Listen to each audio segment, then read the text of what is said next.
Bonjour, je m'appelle Stefano Carrino, je suis professeur en informatique à l'HEARC et je suis aussi responsable de l'orientation ingénierie des données, qui est une orientation pour les étudiants en informatique bachelor qui effectivement se spécialise dans tout ce qui est intelligence artificielle et traitement des données.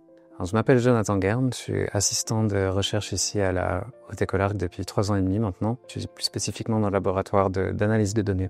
Je travaille avec des modèles d'intelligence artificielle, ce genre de choses. L'HEARC fait partie de l'HECSO, c'est une des écoles du réseau de la Suisse occidentale et s'appelle ARC parce qu'effectivement elle est déployée sur l'arc jurassien, sur 3 cantons, Neuchâtel, Berne et Jura. Et en particulier ici, nous sommes dans les domaines ingénierie.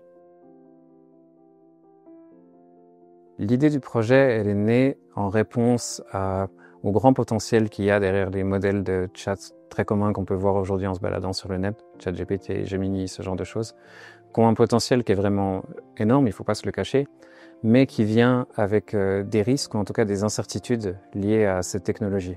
Qui effectivement, il ne les rend pas applicables dans tous les use cases. Et en particulier, voilà, ce qui nous intéressait, c'était tout ce qui concernait la confidentialité des données. Donc, à un moment donné qu'on utilise ces outils, toutes nos requêtes, toutes nos données partent vers l'étranger. On n'est plus, nous, en contrôle de tout ça. Et donc, de l'autre côté, c'est que ce sont des modèles qui sont énormes.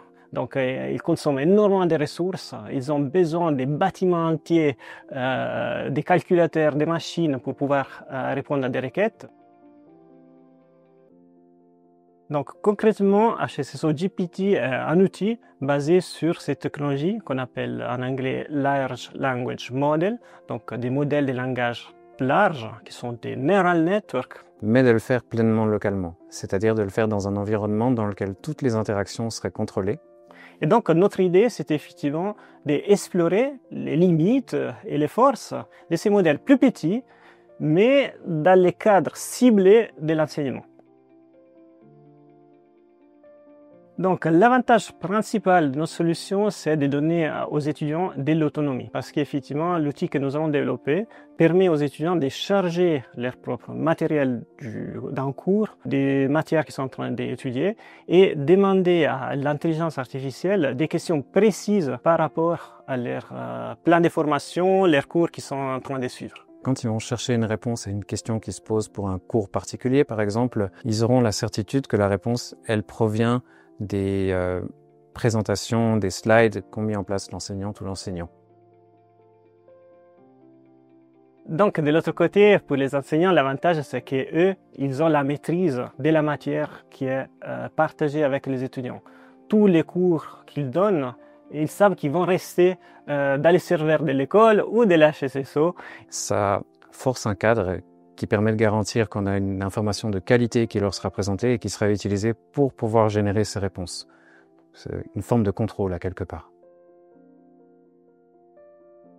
On peut l'utiliser, mais avec certaines questions qu'il faut effectivement traiter. Donc aujourd'hui, l'application est exécutée sur des serveurs chez nous, ici à l'HEARC.